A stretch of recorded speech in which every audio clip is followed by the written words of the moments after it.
Bezrat Hashem Idbarach, on continue le Da'atud Vuna qu'on a commencé hier dans le chapitre 48, dans la page Tafkouf Ain Bet 572.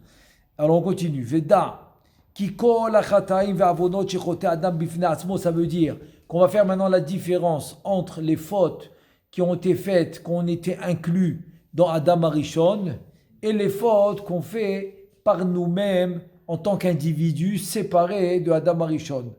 Zulat Mashirat Adam Arishon, Vaddaihu Adam Mamshir Alav Klipa Vezuamat Anachash Kefi Erechet O. C'est-à-dire que les fautes qui sont faites en tant qu'individu séparé de Adam Arishon, donc ces fautes-là vont qui vont amener sur lui cette impureté de la Zohama, de l'impureté du Nachash, du serpent qui a été faite par Adam Arishon, par la faute, etc., qui a été inclus en lui par la faute. Donc ça aussi, ça va être inclus dans l'homme en tant qu'individu séparé d'Adam Arishon quand il va fauter, dépendamment de la grandeur de sa faute. Ha'omnam, ha'kol talui bichuvat Adam. Par contre, les averot, les fautes que l'homme y fait en tant qu'individu séparé de Adam Arishon, ceux-là, par exemple, ils vont dépendre de la tchouva. Leur réparation va dépendre de la tchouva.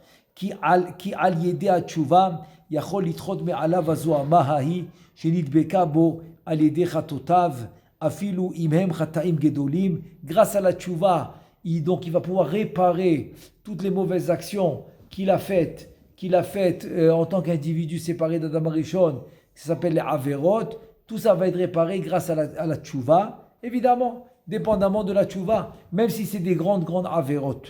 Aval azoama ve'aklipa shenit beka bekol neshamot. Par contre, la zoama et la klipa qui a été collée dans toutes les neshamot, kasher chata Adam Arishon eno talui bitchouva, quand Adam Arishon a fauté, donc ça dépend plus. Ça dépend plus de la tchouva. Ça veut dire que la faute qui a été faite quand on était inclus dans Adam Arishon, donc cette faute ne dépend pas de la tchouva. Cette faute va être réparée par la mort. Quand l'homme il va arriver le jour de sa mort et donc il va quitter ce monde, donc la mort va réparer la faute qui a été faite quand on était inclus dans Adam Arishon. Ah,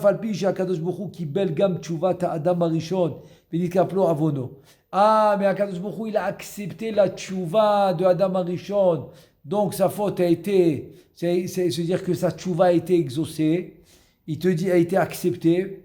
Il te dit, im kolze azoama ve'aklipa genit beka bo keshechata lo husar venifrad mimenu ela achar habita. Ça veut dire que cette zohama qu'on appelle du serpent, même si sa tchouva a été acceptée, mais cette zohama ne va le quitter seulement dans la mort. Seulement dans la mort. C'est-à-dire même que la tchouva, elle a été acceptée très bien. Mais cette dernière réparation qui s'appelle la zohama, l'impureté du nachash, du serpent, celle-là finalement, elle va être réparée seulement par la mort. Je te dis, et c'est quoi la raison? וטעם הדבר הוא לפי שחטאו של אדם היה גדול עד מאוד ומכמה סיבות אין מקום לביאורם. Il te dit maintenant c'est bon, c'est parce que la faute de Adam Arishon était très grande, très grande. Et bon, il te dit maintenant j'ai plusieurs raisons pour ne pas rentrer dans ça maintenant. Celui qui veut voir, on l'avait déjà fait. C'est dans Shara Psukim, il va nommer là-bas 8 pgamim, 8, pas 1, pas 2, 8 pgamim, il va fauter de la faute de Adam Arishon. Donc c'est pas le moment maintenant d'en parler, mais seulement ce qu'il voulait préciser, c'est que la mort, ça devient la réparation pour finalement se séparer de cette zohama, de cette impureté du serpent. Zohama Tanachash, ça s'appelle. Maintenant il nous dit, Veze sod otam shemetu be'etio shel nachash. Maintenant il va nous expliquer les quatre qui sont partis, qui sont morts de ce monde. Ils sont morts de ce monde que par le etio shel nachash, que par la zohama du serpent. Ils sont morts, pas parce qu'ils ont fauté. C'est-à-dire que eux, en tant qu'individus séparés de Adam Arishon, ils n'ont pas fauté.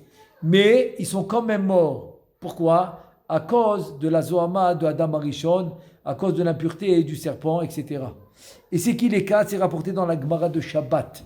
La Gemara de Shabbat, dans la page Nunhe 55, c'est rapporté aussi à la fin du premier chapitre de Baba Batra.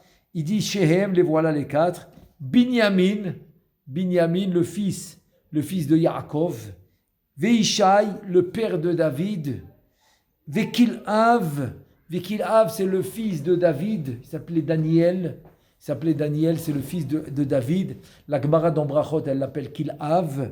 Lévi, le fils de Yaakov. Yoshua bin Nun, shelo chata ba'avon ha'egel. Et on a aussi Yoshua bin Nun, l'élève par excellence de Moshe Rabbeinu. Yoshua bin Nun qui n'a pas fauté dans la faute du veau d'or. Vekan nizkar bazor hakadosh she'af alpi shelo haya lahem shum chet klal. C'est-à-dire que le Zohar HaKadosh, il dit que même s'ils n'avaient pas de faute du tout, ces quatre, avec Yoshua, ça fait 5, ils n'avaient pas de faute du tout.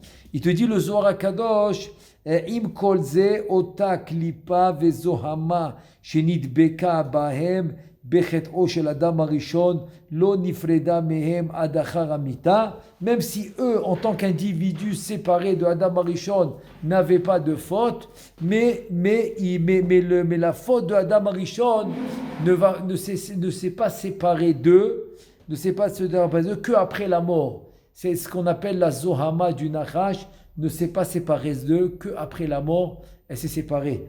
Il te dit Veze Sod Omram Zal, et c'est ça que Chachamim dit Shemetu Be'etio Shal Nachash. Et c'est ça que ça veut dire qu'ils sont morts Be'etio. Etio, c'est on a dit c'est la Zohama. La Zohama du Nachash, c'est ça que ça veut dire. Shemetu Be'etio Shal Nachash, Rotze Lomar Bishvil Zohama Tanachash, Shitil Ba'adam Vechava, à cause de la Zohama du Nachash qu'il a mis dans Adam, Arishon et Chava. Ve'omnam, par contre, Tsarir levaer ta'am lama hamita mafredet aklipa mina Adam. Maintenant, on veut savoir pourquoi la mort va séparer la Zohama de l'homme. Comment ça? Pourquoi c'est la mort qui va le séparer et pas autre chose? Et pas la tchouva. Il te dit da ki akdusha nikret chaim. Parce que la kdusha va s'appeler la vie. Et chaim, c'est la kdusha. Donc la kdusha va s'appeler la vie. Kemo shamar hakatuv, comme Moshe Rabbeinu, il dit à Am Israël dans Sefer Devarim, Re'e natati lefanecha hayom et ha'chayim ve'et ha'tov, uchtiv, et c'est écrit, ve'atem adevekim badonai Elohechem, hayim kulechem hayom. Donc tu vois que la Kedusha s'appelle la vie. Les filles HaKadosh Baruch Hu noten shefa umazon lechol bebruav. HaKadosh Baruch Hu, il donne le shefa, l'abondance et la nourriture à tous ces créatures. Aval asitra hara shemesalkim hashefa ve'achiyut mina nivraim nikraim mavet kemo she'amar hakatuv ve'et hamavet ve'et hara. Ça veut dire que la sitra hara qui fait le contraire de la Gdusha. La Gdusha, elle va amener l'abondance, elle va amener la vie, elle va amener le shefa, ça c'est la Gdusha. Mais par contre, la sitra hara qui va retirer la chayut, la vie des créatures, ça va s'appeler le mavet. Mavet, c'est la mort, et ça va s'appeler vet mavet vet hara, le mauvais et la mort. Donc ça c'est la sitra hara. Donc c'est pour ça qu'elle va s'appeler la mort et non pas la vie. Veine, ha'isha chote mamshich alav sitra hara anikra mavet. Velachen en aklipa ha'i nifredet mina adam elachar amita ki az nikbar ha'adam ubesaro mitakel ba'afar ונפרד ממנו הקליפה שנדבקה בו בזוהמת הנחש שהטיל בחווה באדם. Donc il te dit que la sitra hara s'appelle la mort. Donc la klipa, elle ne pourra se séparer de l'homme que seulement quand il va être enterré et que dans la tombe, le bassar, la chair va se décomposer, se détériorer, va disparaître de son corps. Et c'est comme ça que finalement il va se séparer du rat, il va se séparer du mavet, etc. Qui, en deux mots, qui a causé tout ça? On a dit, c'est Zohamat HaNachash. Maintenant, on reprend le sujet qu'on avait commencé hier. Donc, c'est quoi Chibut HaKever? C'est quoi maintenant on va dire les souffrances de la tombe? Il te dit, c'est les suivants.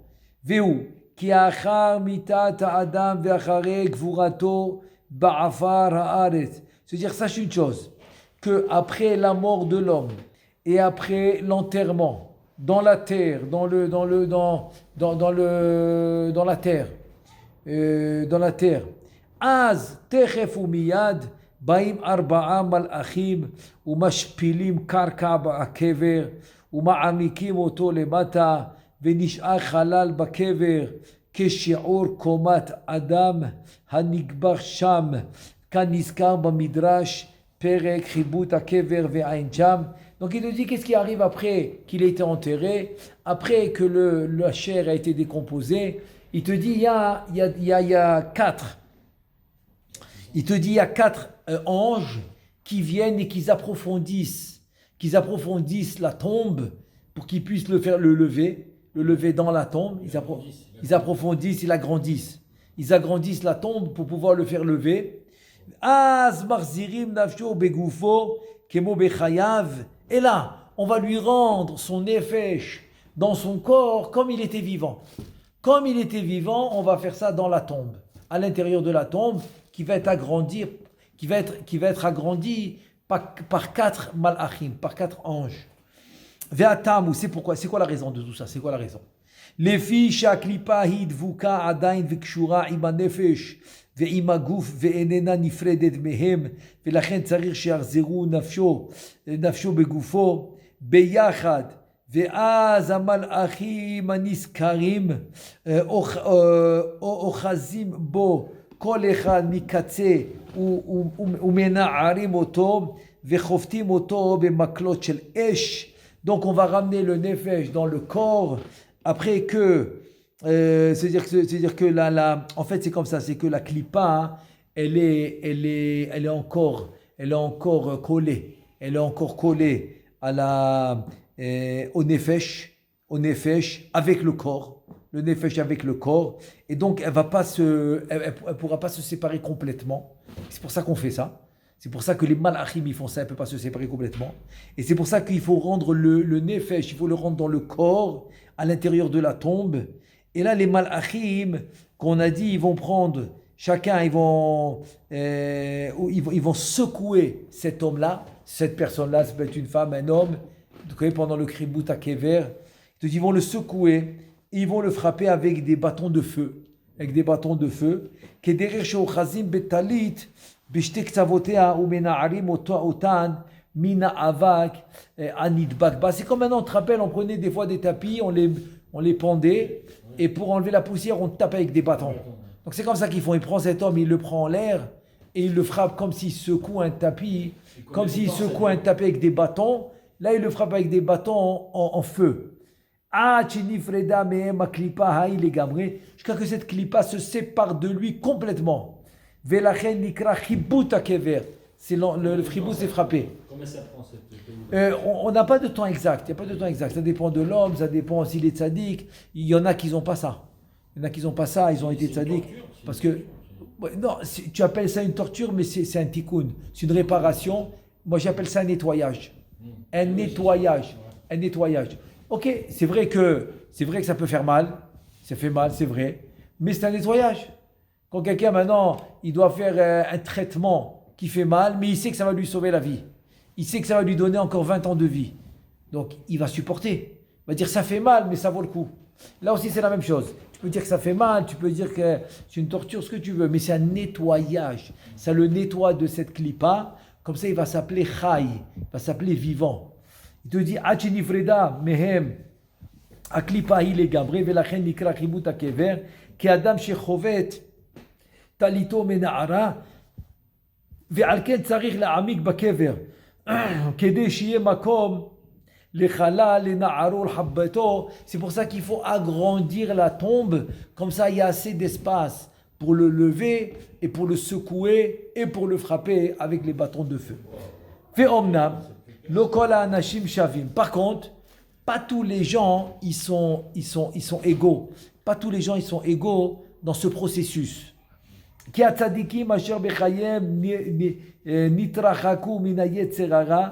que les tzadikim, que pendant leur vie, ils se sont ils se sont éloignés, du Yetzer Hara. והיו מכניעים עצמם וחופטים עצמם בייסורים הבאים עליהם. Et c'est eux qui se faisaient les isurim dans le sens qu'ils acceptaient tous les isurim qui venaient sur eux avec simcha, avec ahava. וגם על ידי התורה והמצוות שמתישים כוחו של אדם, mais aussi grâce à la Torah et aux mitzvot qui affaiblissent les forces de l'homme.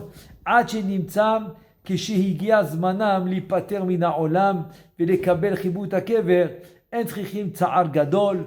Donc, quand va arriver le moment de quitter ce monde, de passer par la mort, pour avoir le חיבוט הקבר, il n'y aura pas grand-chose à nettoyer. La tâche elle va être légère. Donc lui, il ne va pas souffrir autant qu'un autre, où il a des grosses tâches, très, on va dire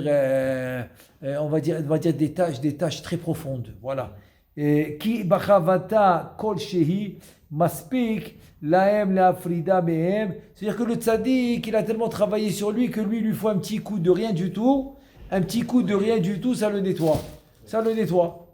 Il te dit, par contre, les Rechaim, il leur faut beaucoup plus.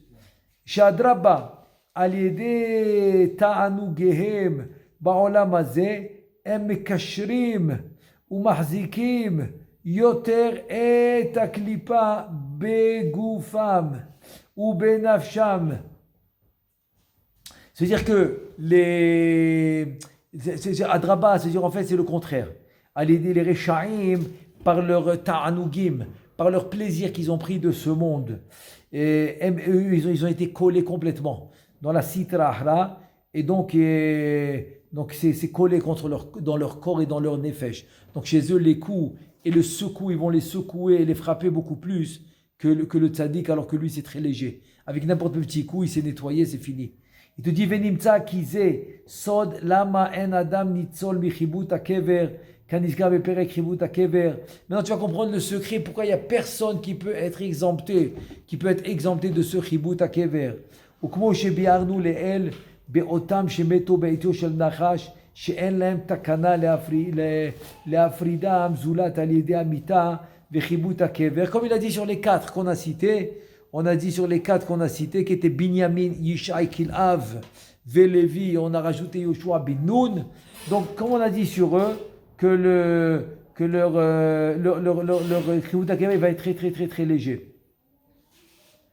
Et même eux, ils ont besoin de Chibut HaKever. Ok, ça va être léger, mais ils vont être obligés de passer par là. Zulati otam aniskarim sham beperek Chibut HaKever al yede ezu mitzvah azgulit la zehadava. Il te dit, à part ceux qui ont fait une certaine mitzvah, s'appelle mitzvah zgulit. Mais la chante zgula, c'est une mitzvah zgulit qui va les exempter de Chibut HaKever. Il y a toujours des exceptions. Oui. Comme on dit, toute une règle qui n'a pas d'exception, c'est pas une règle. Donc c'est l'exception à la règle. Qu'il y en aura quelques-uns qui ont fait certaines mitzvot, ça s'appelle mitzvot zgulit, que grâce à cette mitzvah, ils vont être exemptés de ça, de ce Chibut HaKever. Aval kol sh'ar bnei adam kulam, pardon 2 secondes. Aval kol sh'ar bnei adam kulam trichim Chibut HaKever. Mais tous les autres ont besoin de Chibut HaKever. Et là, sheyesh fresh ben Chibut rav les me'ad kaniskar. Donc il y a une différence entre un Chibut HaKever beaucoup, où il faut le frapper beaucoup, le secouer beaucoup, ou bien non, il y a des Chibut HaKever beaucoup moins par rapport aux tzadikim, comme on l'a expliqué. Vekol echad ve'echad sovel oncho kefi madregat klipato ou kefi otsem dafkuta, et chacun il va recevoir sa punition. Oncho, c'est sa punition. Ça dépend de la grandeur de la klipa. Ou kefi otsem Dvekuto, c'est-à-dire la façon qu'il est connecté et qui fait un lien direct avec la Sitra Achra, comme on a dit, dépendamment de sa faute. Qu'est-ce que tu voulais dire?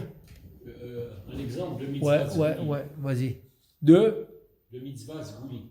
Celui-là qui est exempté de Kibbutz Adam. Par exemple, c'est Oudat David Ameler, Alav Shalom, que la majorité, ils n'en peuvent plus. Ils font Shabbat Baruch Hashem, la méadrine, ils font beaucoup de plats, etc.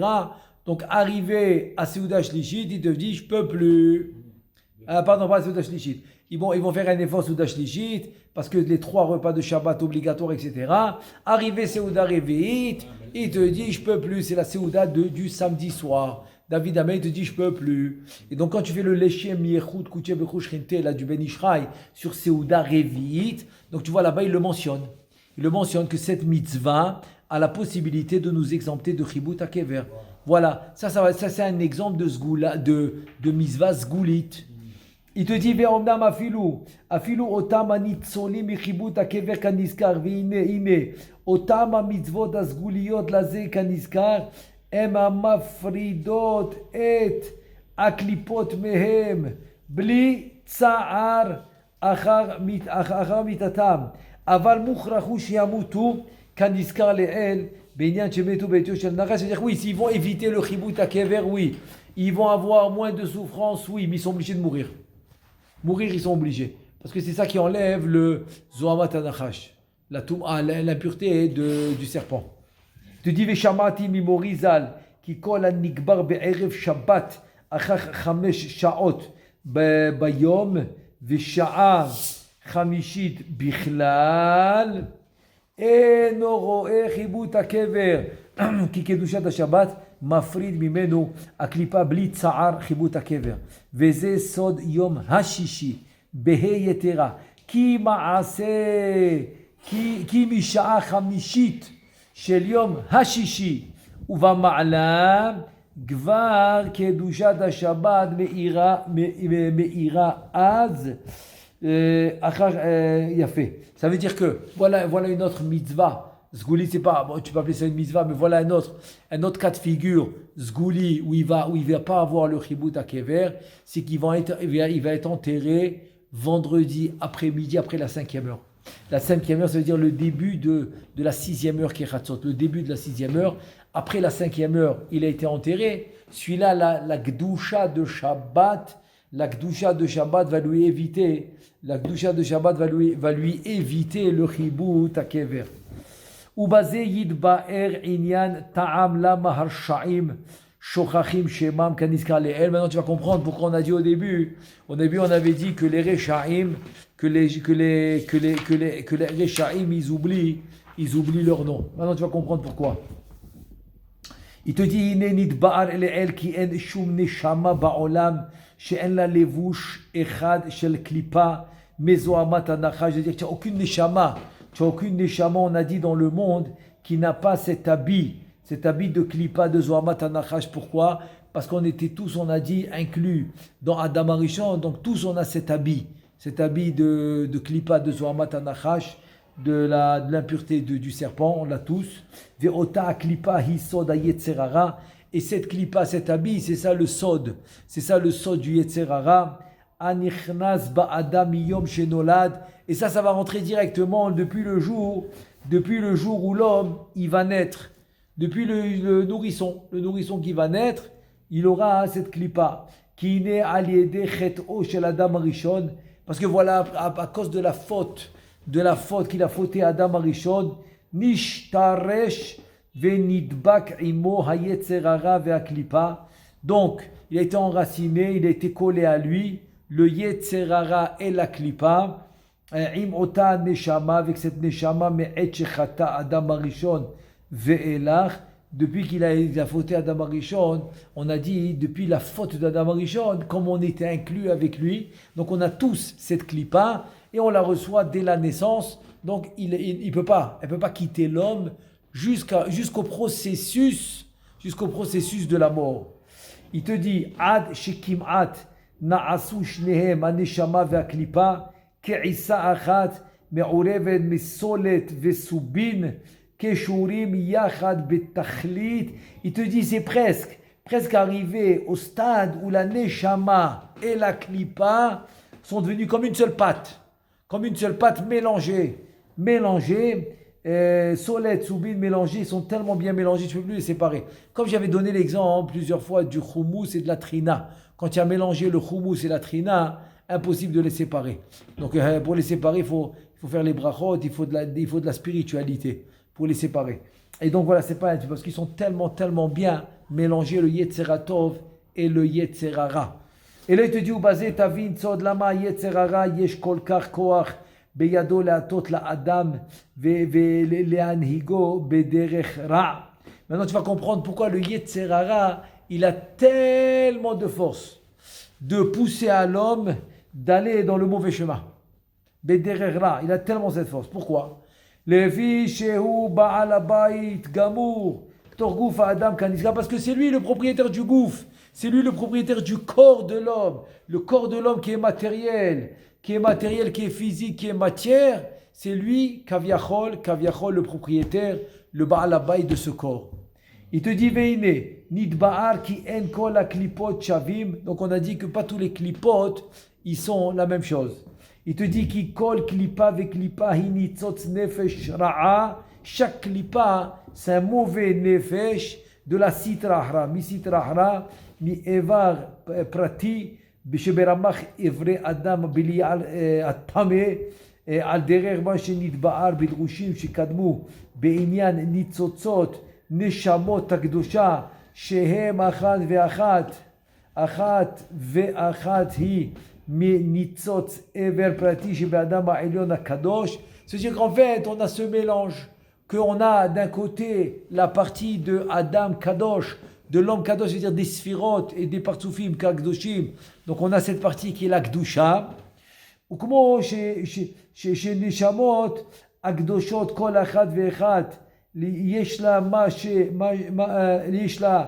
Yeshla Sham, Yadua Kefi Bechinat Ever, Shemimeno Chutzba, Kemo, ou comment Shamru Rabotenu Zal, comme ils ont dit Chachamim dans Maseret Brachot, dans la page Zahin, à la Pasuk, Asher Sham, Shamot, Asher Sam Shamot Ba'aretz, Al Tikre Shamot, Ela Shemot, ne lis pas Shamot, tu vas dire Shemot, les noms.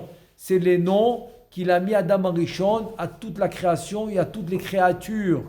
Et parce que, en fait, le Shem, si par exemple tu prends, voilà Mordechai, il est venu de Mordechai. C'est quoi les lettres? Mem, Resh, Dalet, Chaf, Yud. Ces 5 lettres, c'est la force spirituelle avec laquelle tu pourras connecter avec les mondes supérieurs.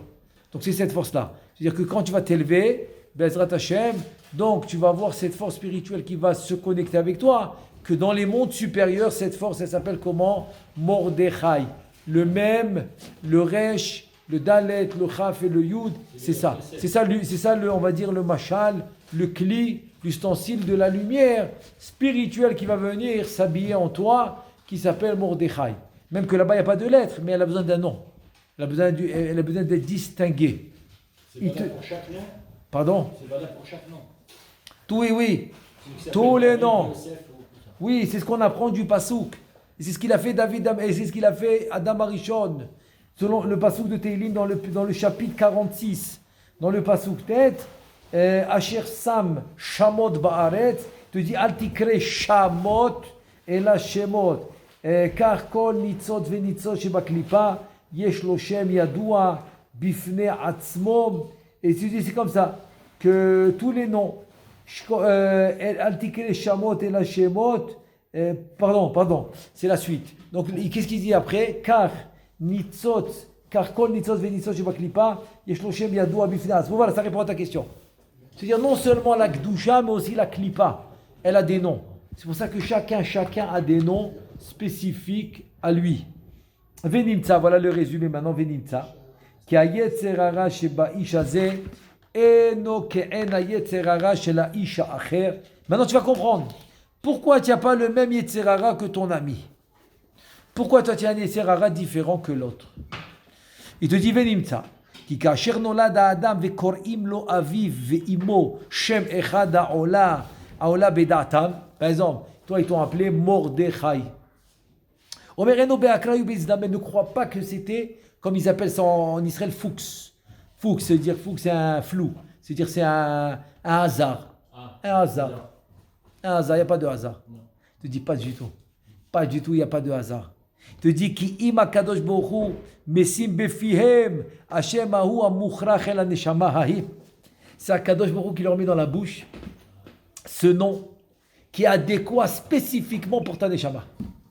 La même chose avec Shlomo, la même chose avec Chaim, la même chose avec David, la même chose avec Yaakov, ce que tu veux, le nom que tu veux, les femmes aussi, Rivka, Léa, etc. La même chose exactement. Donc c'est comme l'histoire d'un admour que son chassid, il vient lui demander, il lui dit Kvod Harav, j'ai eu un garçon, qu'est-ce que tu en penses, quel nom je vais lui donner?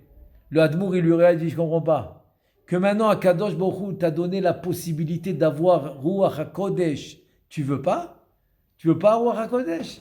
Parce que si c'est toi qui vas décider le nom, donc le nom que tu vas donner, sache que c'est ton Ruach HaKodesh que Akadosh Baruch Hu t'a donné le jour de la Brit Mila, où tu as nommé ton fils.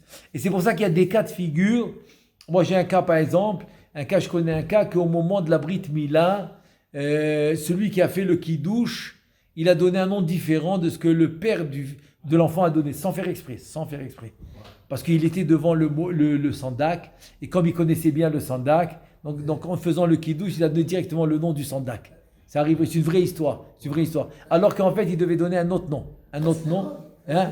J'ai vu un venu qui a dit à monter de la Torah pour sa fille, il a donné un nom, alors il m'a dit, c'est pas de nom de chez nous ça. Voilà. Et elle a dit, alors quel nom? Il a dit, donne un nom hébreu. Il a donné un nom hébreu, et c'est pas du tout le nom qu'il pensait monter. Il a nommé comme ça, il est descendu avec un autre nom. Voilà, Chazak ou Baruch. C'est-à-dire que Mishamaim, il ne voulait pas ce nom. Non. Donc il fallait pour cette fille donner ce Chazak ou Baruch. Très bel exemple, tu vois. Voilà un deuxième exemple. Ouais, Il faut savoir que le nom que l'homme ou la femme elle reçoit dans ce monde n'est pas un hasard. C'est direct d'en haut, c'est direct, c'est de la divinité et c'est du roi HaKodesh, direct. Il te dit, parce que il te dit, tu sais pourquoi? Il te dit Hashem ki im akadosh baruch hu mesim befiyam Hashem hahu hamukhrach el haneshama mukhrach. C'est quoi mukhrach? Obligatoire. Parce que ce nom, très bel exemple qu'il a donné Shlomo maintenant, c'est parce que ce nom, il est obligatoire pour cette neshama, obligatoire. Kemo shamar hakatuv asher sam shemot baaretz. Bazé shemot al tikre. C'est écrit Shamot. Et j'ai dit Shemot directement selon la dracha, direct. Mais Altikre, Shamot et la Shemot. Asher Sam Shemot Ba'aretz. Kefi Makom Ha'ever Sheba Adam Ha'elyon Asher Mimeno Chutzav. Pourquoi? Parce que tu es en direct relié au membre de Adam Rishon dans lequel tu étais au moment où Adam Rishon est né. Au moment où Adam Rishon a été conçu, c'est là-bas où tu étais. Donc tu as besoin d'un nom qui correspond à l'endroit d'où tu viens de Adam Arishon. Ta racine. Ouais, exactement, ta racine. Exactement. Ve'Hashem hazeh nirsham lema'ala bekiseh hakavod kanoda. Et ce nom-là va être inscrit. Ce nom-là va être inscrit dans le kiseh hakavod. Ve'lachen amur rabotenu zal. Shema garim. Ça, c'est la grande souga avec Rabbi Meir, qui est d'Arish Bishma, qu'il était d'Oresh. Le Shem, ça veut dire que le nom de l'homme, il a toutes les significations de ce qu'il est. C'est pour ça que Rabbi Meir Ba'alanes, il faisait très attention à ça. Et un jour, ils étaient lui avec les Tanaïm de sa génération dans un pundak, dans une auberge. Et tout le monde a donné leur bourse, comme ça c'était le minhag, de donner la bourse avant Shabbat, pour que le propriétaire de l'auberge il garde la bourse, il leur garde la bourse pour Shabbat, il le rend samedi soir. Et Rabbi Meir, quand il a écouté le nom Kido, c'est vraiment un nom d'arme, c'est un nom d'arme, le nom du propriétaire de l'auberge qui était un nom d'arme, il n'a pas voulu lui donner la bourse. Et en effet, samedi soir, il a renié que personne lui a donné de bourse, et Rabbi Meir a été sauvé et eux non. Et pour te dire que le nom, il est Gorem. Shema Garim. Le nom, il est Gorem. C'est-à-dire que le nom, il va porter préjudice. Si on peut dire ce mot-là, préjudice. Ou il va porter... Oui, en tout cas... Influence. Razak, c'est mieux, influence. Parce que ça peut être une bonne influence. Voilà, c'est mieux influence. Donc ce nom, le nom va porter influence sur l'homme. Gam zeu ta'am el Rabbi Yoshua ben Korcha ve Rabbi Meir d'Avu Batke Bishma. Et voilà exactement ce que j'ai ramené. Donc c'est l'idée pourquoi Rabbi Yoshua et pas seulement Rabbi Yoshua, Gam Rabbi Meir, les deux. Batke Bishma, ça veut dire eux ils te vérifiaient par ton nom. Donc grâce à ton nom, ils arrivaient à voir qui tu es. Alors Bezrat Hashem, demain au prochain cours Bezrat Hashem, on finira le chapitre Bezrat Hashem. Baruch Adonai le'olam, amen ve amen.